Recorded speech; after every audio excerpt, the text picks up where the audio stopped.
Wow.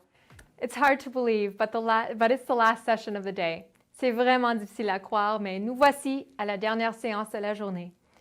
Over the past 2 days, we've heard from industry leaders, thinkers, and experts on a variety of topics and issues. We've looked at our present, and we've gazed into what the future may hold for the travel and tourism industry. In this final session, we'll be exploring how national action plans affect you in your respective province or territory, and how your region is working with TIAC to rebuild Canada's visitor economy.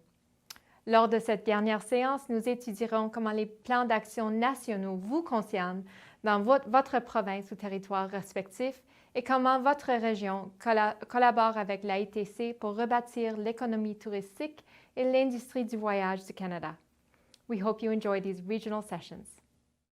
Bonjour tout le monde, good afternoon everybody, and thank you all for joining me here today. Before we begin, I'd like to recognize that Manitoba encompasses Treaties 1, 2, 3, 4, and 5 territory and communities who are signatories to Treaties 6 and 10.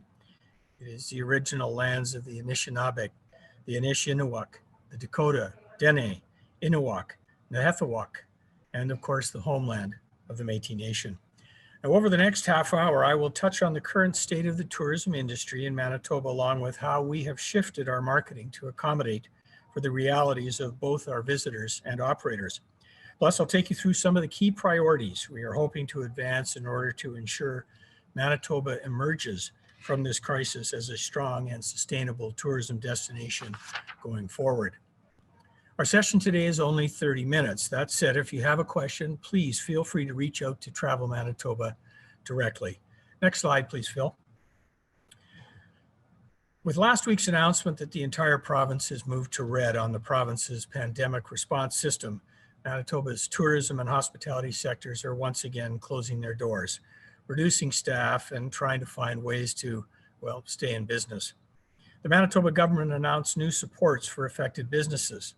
The new Manitoba Bridge Grant will provide $5,000 upfront to small and medium-sized businesses ordered to temporarily close as a result of the new orders. This includes restaurants, bars, beverage rooms, brew pubs, microbreweries, distilleries, casinos, recreation and sports facilities, museums and galleries, theaters and concert halls, and more. The Manitoba Bridge Grant may be extended to January 1st, 2021, to provide an additional $5,000 to each organization should these public health orders remain in place. If required, the province would automatically process the second payment, and at that time, with no further actions required from the applicants. A January payment would increase the program investment to as much as $200 million for impacted businesses. Now, the new Bridge Grant application portal is now live, and the deadline for applications is December the 15th. The Premier also announced that the existing Manitoba Gap Protection Program, which provided a $6,000 loan to small businesses, will be forgiven if an operator receives federal emergency support.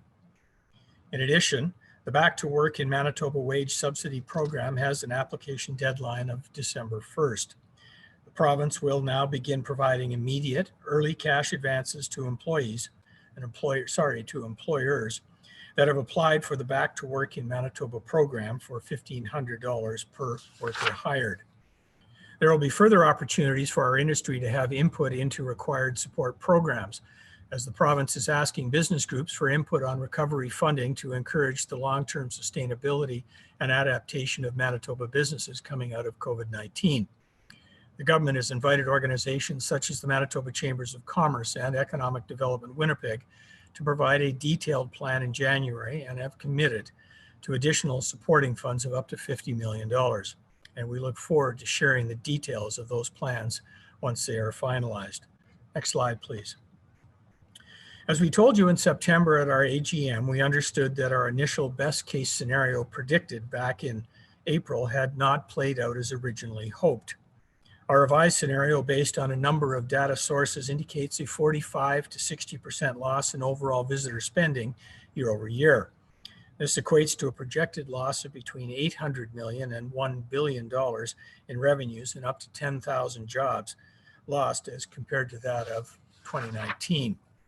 Now, it should be noted in terms of tourism that Manitoba is indeed faring better than other Canadian jurisdictions, although that comes as little comfort to those who are really struggling.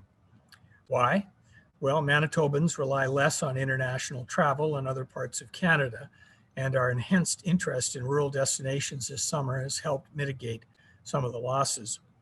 However, there are still some sectors that have really been hit hard. They include the meetings and convention sector, festivals and events, hotels and restaurants, hunting and fly-in fishing lodges, and Churchill, many of whom rely on international visitation. The stark truth, we are not expecting to recover to 2019 levels until 2024. Next slide. Accommodation occupancy levels are one indicator of the impact of COVID-19 on Manitoba's tourism sector. Hotel occupancy has seen significant declines in 2020, with an all-time low in April of 13%. A slow recovery began this summer, with rural Manitoba seeing a stronger recovery than urban centers. The short-term rental occupancy, the Airbnbs, has surprisingly seen very little impact. However, overall supply has declined. In September, short-term rental supply was down by 26% compared to the same time in September of 2019. Next slide, please. Environics Analytics has been tracking travel in Manitoba through the use of mobile phone data. This chart shows domestic overnight travel that is more than 60 kilometers from home in Winnipeg and Manitoba compared to that of the national average. The data is tracked weekly for 2020 and compared to the same time period and the same week in 2019. You can see that Winnipeg, Manitoba, and Canada bottomed out during the week of April 19th compared to the same week last year. Generally speaking, Manitoba has outperformed the national average throughout most of the decline and the initial recovery period. Winnipeg, however, has been hit harder and has consistently performed below the national and provincial averages, as noted by the gray line. And we surmise this is due to Winnipeg's reliance on events, meetings, festivals, sporting events, and of course the performing arts. Next slide, please. Through the pandemic, Manitobans have shown a greater willingness to welcome visitors from a community near them or from within the province. While the province's COVID caseload was low in July, acceptance levels were in the 62 to 75% range. However, resident sentiment has declined as a result of the Code Orange and Code Red now currently in place. For visitors from other parts of Canada, the US, and other countries, acceptance has remained relatively low since tracking began in May. Pre-COVID international visitor exception levels in Manitoba were 53% to 58%, compared to 1% and 14% between May and August of 2020. Next slide, please. Generally, we saw those sentiments echo actual visitation as city dwellers flocked to drive to rural and outdoor destinations. Our summer campaign featured a wide range of content and advertising that promoted Manitoba's outdoor activities, our parks and charming rural communities, along with the great attractions found in Winnipeg. We appealed to residents of Manitoba, encouraging them to show Manitoba some love. Somewhat surprising, and to remember that home is where the heart is. And somewhat surprising, for many rural tourism businesses, the summer of 2020 proved to be a banner year. Next slide, please.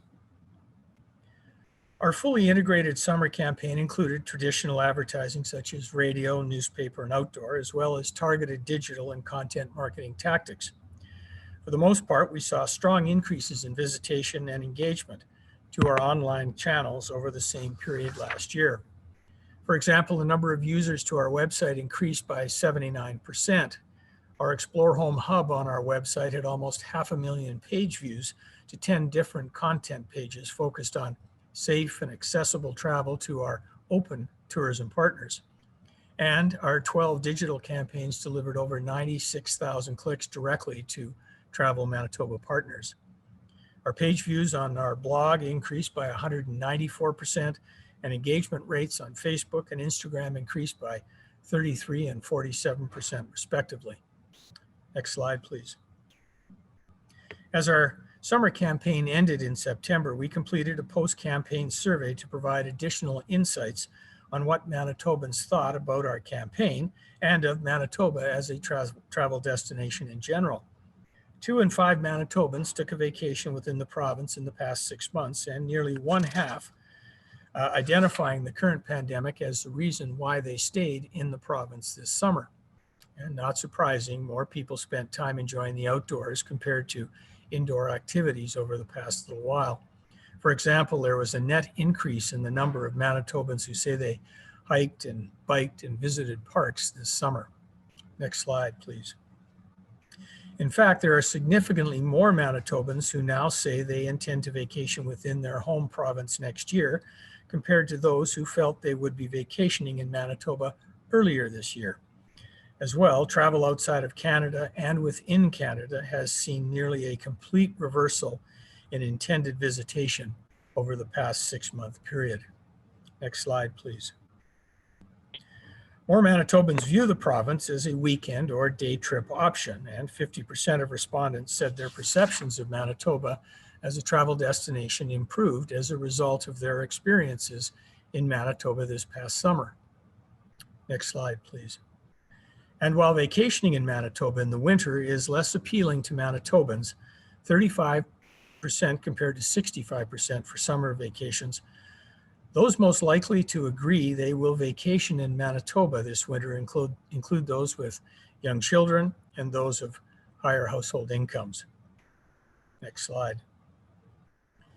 Currently, Manitoba tourism opportunities surpass COVID-19 travel issues as top of mind news stories regarding tourism in 2020 based on an unaided question about recall of travel advertisement. Clearly, Manitobans saw our campaign and our advertisements as top of mind for a quarter of all respondents. Next slide, please. And more Manitobans correctly identified Manitoba as Canada's heartbeats over friendly as the province's tourism slogan. And with our marketing focusing on Manitobans, this is a really positive sign that our brand is resonating with this important audience. And just maybe Canada's heartbeat should be on our license plates. Next slide, please. And one final bit of information from this survey is that 8 months into the pandemic, significantly more Manitobans agreed that the tourism sector is a very important sector to the province's economy, as well as to their own region. More and more people are understanding the value of tourism to our economy, which gives us even more reason to ensure that we are doing everything we can to support it, to support you, our tourism industry. Next slide, please. We are now cautiously monitoring the situation before launching our fall-winter campaign. Now, even though the winter season historically represents a small percentage of total tourism revenues, we will be continuing to target Manitobans and other short-haul markets in future campaigns as dictated by public health orders. This means we will not be doing any active marketing for tourism while the province is in code red. Part of this campaign is being executed in collaboration with Tourism Winnipeg. As we know well, at Winnipeg hotels, bars, restaurants, casinos, and attractions within the city are really struggling. As Tourism Winnipeg focuses its current marketing on how to safely enjoy the city's tourism attractions, we look forward to rejoining them to remind Manitobans and nearby audiences that Winnipeg is here for it. This campaign theme highlights what we've been here for each other like never before. And whether we're supporting local or exploring local, we're here for it so that Winnipeg attractions and destinations are here to stay. The rural part of our fall-winter campaign will focus on a few key experiences that could drive revenues during this time. These include day trip and itineraries focused on the place brand destinations, winter getaways to drive-to lodges and resorts, skiing, northern lights, ice fishing, and snowmobiling. We will also be implementing a spring break campaign targeting families to enjoy the options in both Winnipeg and throughout the province. And we look forward to hopefully being able to implement these campaigns once it is safe to do so. Next slide, please. Now, we know that these are not normal times. And as such, we cannot offer partnership opportunities as we normally would. While we're reviewing our best performing partnership opportunities, we will be shortening the cycle of these opportunities. Instead of 1 year long list, we anticipate reaching out to partners with opportunities 2 to 3 months in advance. In addition, Travel Manitoba and Tourism Winnipeg will be working collaboratively to deliver integrated campaigns. This will result in one agreement with the extension of the opportunity to be the execution rather of the opportunity to be completed by either Travel Manitoba or Tourism Winnipeg. This will streamline the partnership process for the Winnipeg partners while providing additional value to our out of Winnipeg partners and lead the way towards a more cohesive marketing plan between the two tourism organizations. Next slide, please. As we continue to aim toward recovery, continuing to work together to promote our tourism operation is important to us. And if you haven't recently, please log on to your Travel Manitoba extranet account and update your listing that appears on your website. This will ensure that your listing on our website is up to date, both for your benefit, for our benefit, and most importantly, for the traveler's benefit. We also encourage you to reach out to your Travel Manitoba contact on the partnership team. Connect with them regularly, whether you are making changes to how you operate, are looking for some marketing support, or just want to get some information on Manitoba's tourism industry. As you can see on the slide, your partnership and visitor experience team consists of Melanie Sminarchuk, Lindsay Egan, Michelle Laterviere, and Cindy Parrott. And our congratulations go out to Samantha Basson, who is now on maternity leave. Next slide, please. Our current marketing campaigns and partnership opportunities have one goal: to support the short-term recovery of the industry. It is critical that the revised provincial tourism strategy remains relevant and impactful for tourism operators with a longer-term vision towards recovery. And while we have had many successes in collectively advancing this strategy, we also recognize that the goals of the current provincial tourism strategy need to be reviewed and updated in light of this pandemic. Furthermore, a new realistic growth target will also need to be established. Next slide, please. Travel Manitoba has engaged a consultant to assist us in doing this work through a multi-pronged process with the immediate focus on the recovery of the industry. To date, we have completed an examination of industry trends and COVID recovery in other jurisdictions. We have also completed interviews with 40 industry stakeholders, and we've held 5 virtual focus groups with industry from the hunting and fishing sector, conventions and meeting sector, as well as from Winnipeg Leisure, Northern Manitoba, and Southern Manitoba. Next slide. A look at tourism industry trends highlighted 4 key areas. In digital marketing, the trends include the acceleration of digital and e-commerce platforms, increased personalization through artificial intelligence, and a shift to localhood and local audiences. On the consumer behavior front, we know that there is a long road to rebuilding consumer confidence, but money-back guarantees and discounts can't help drive bookings. And the events industry must rethink business models and success factors. The future of tourism lies within transformational experiences, an emphasis on sharing learnings and values. As we know, health and safety will be a key, and a shift toward outdoor experiences will continue. Another shift is towards destination management and the role tourism plays in the overall economic development plans of a destination. That said, there will be a need for a greater involvement in advocacy and a stronger collaboration and organizational alignment between all stakeholders. Next slide, please. As we saw earlier, Manitoba is experiencing losses in the tourism sector between 45 and 60%. This echoes the forecast from Destination Canada, which is expecting a 61% drop in tourism revenues in 2020 and recovery to 2019 levels pushed out as far as 2024. Travel Manitoba is working with the consultants to establish a realistic target based on a data set of potential economic and business losses in the hospitality and tourism industry and potential growth targets for the next 10 years. Next slide. Among the growth areas will be to ensure we are leading on brand and marketing positioning. This includes examining our role in restoring confidence and providing assurance to residents and visitors. In the short term, we will be focusing on local audiences, but maintaining relationships in high-value markets. With this this will factor into the development of recovery scenarios and strategies for regional, national, and international recoveries. And we will continue to build on the success of the Place Brand program to help large and small communities maximize the tourism potential in their areas. Next slide, please. We too will ensure the tourism industry has access to advice on how to succeed in the new normal, and we are working on resources to help destinations advocate for investment. We have identified the need to link experiences to develop route itineraries and asset clusters.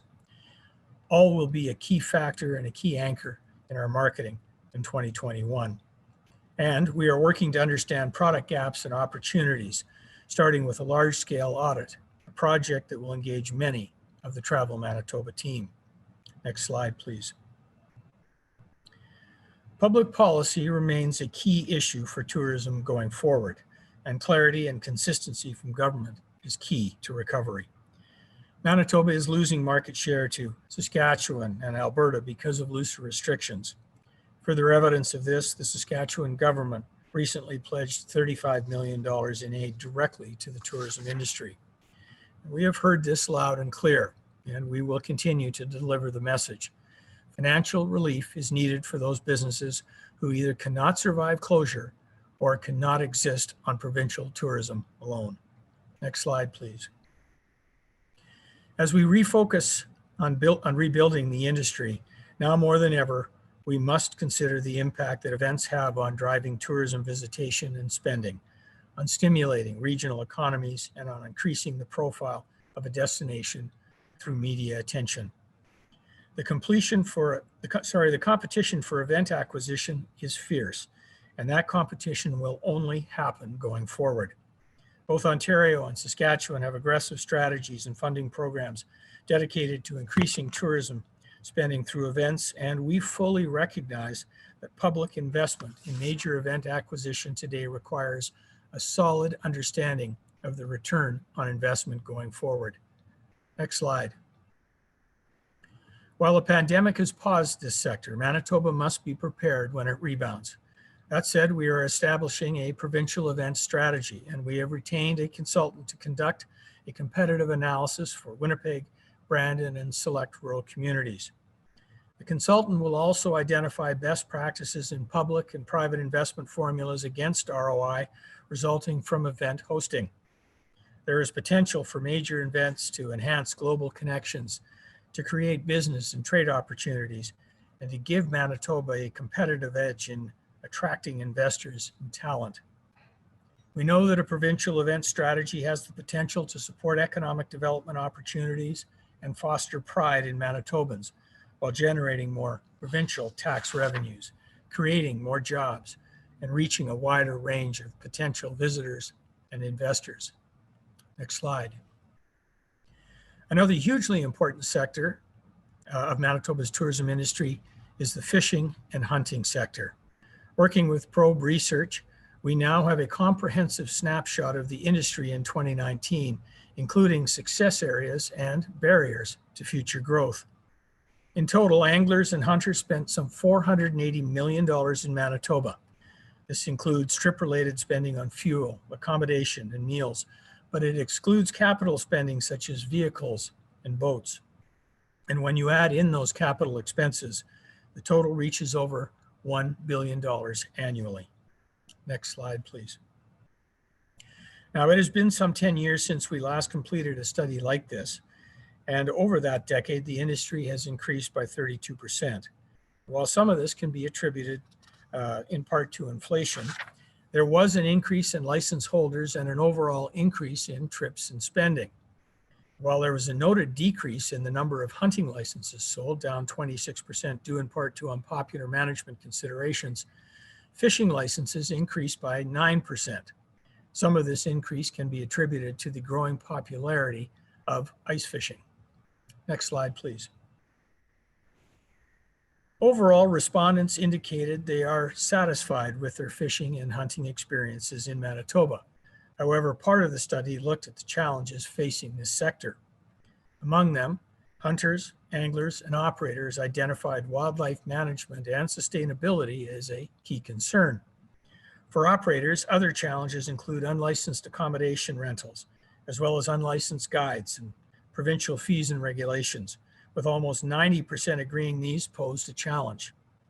Securing and affording liability insurance was also identified as a challenge by some 62% of outfitters.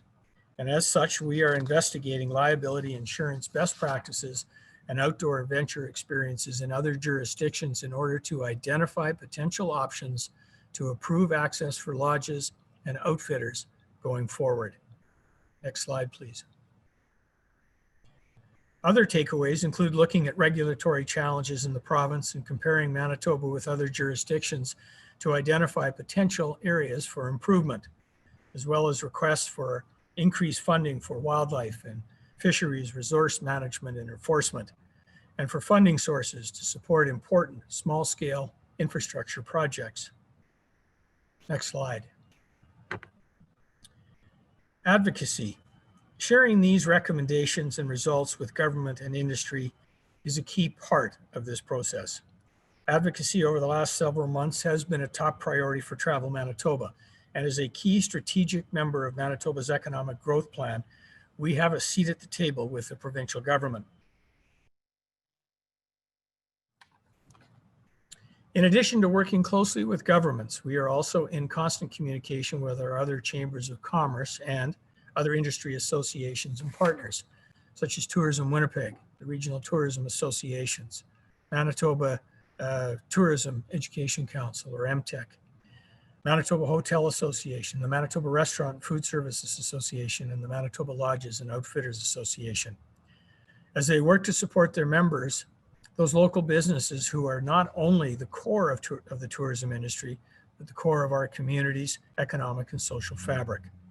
We are all working together to ensure we can travel with confidence on the road to recovery. Next slide, please. Now, I know it hasn't been an easy time as we all struggle to make the most of this challenging situation. I want to thank all of you for your time today and invite you to stay online, and you will once again be placed into the general TIAC conference.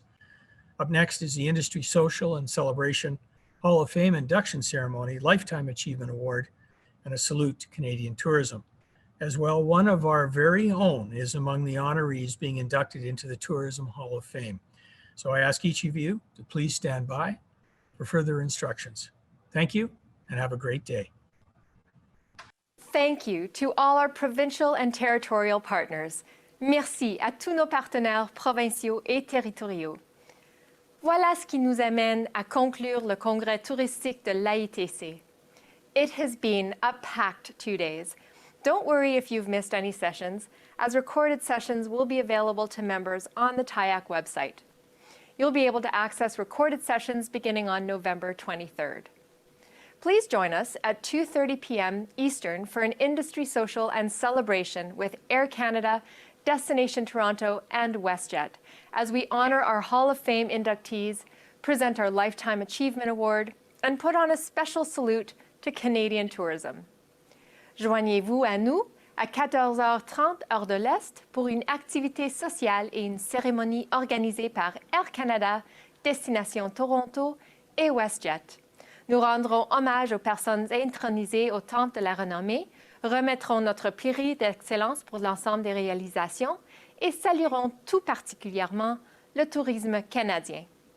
Merci encore d'avoir été les nôtres pour ce tout premier congrès touristique virtuel de l'AITC. Et n'oubliez pas le mot-clic, le tourisme compte.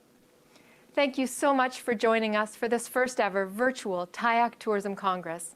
I'm Catherine Callery, and it's been my distinct pleasure and honor to be your MC on this very important Tourism Congress for 2020.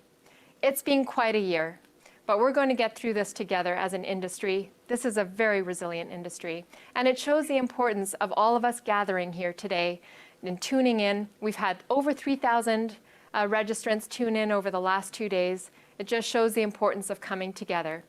So keep at it. We're going to get through this. And remember, #tourism counts.